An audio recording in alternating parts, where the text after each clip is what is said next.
What is on the EU neighbourhood policy radar screen? The latest image we can get comes from a report on the review of the EU neighbourhood policy from 18 May 2017. It doesn't include very much of a multilateral approach and also excludes the crucial Balkans region as well as Turkey, which are grouped under the enlargement negotiations, of course. So the focus is squarely on geography, to the east and to the south. But in reality, the focus is mainly thematic, based on threat perspectives rather than the accession perspective. Resilience is a key word. The neighbourhood policy is today more of a defensive policy approach than one of positive expectations in terms of accession and enlargement. The report focuses on stabilization, and the new term resilience is also applied in the neighbourhood context, with a formal reference to democracy and the rule of law. Basically, with the overall focus on protecting Europe from negative flows and conflicts.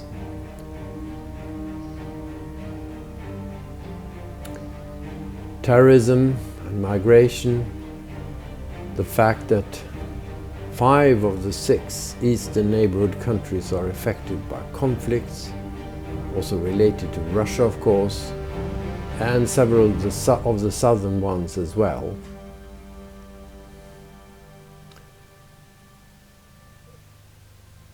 Dominate the threat perspective, together with the problems related to corruption of judicial systems, public administrations, etc.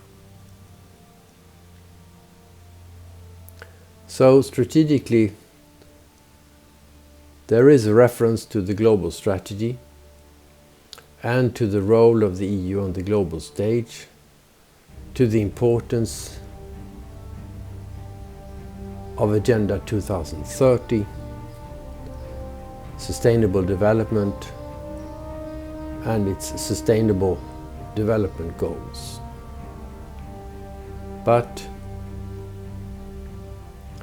accession is clearly on the back burner for the time being, and the focus is on partnership, relationship with some countries as a priority, including Ukraine and Georgia in the east, Tunisia and Algeria, and of course, to a certain extent, Egypt in the south.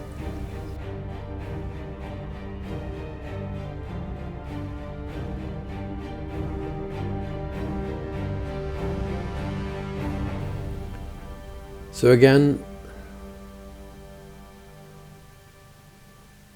the neighbourhood is more seen as a problem today than as a prospect.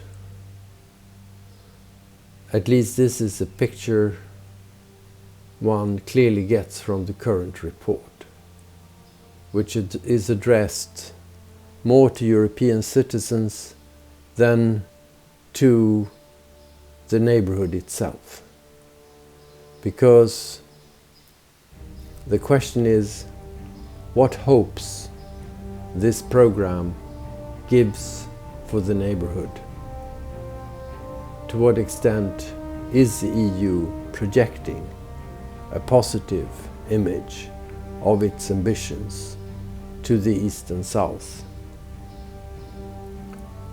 This is clearly a problem for the EU, both internally and externally. How can the values of the EU and its hope for a better future be projected while at the same time protecting the EU and its citizens from negative flows from the neighborhood. Follow this crucial topic on the Europe Security Policy portal on lealundin.org.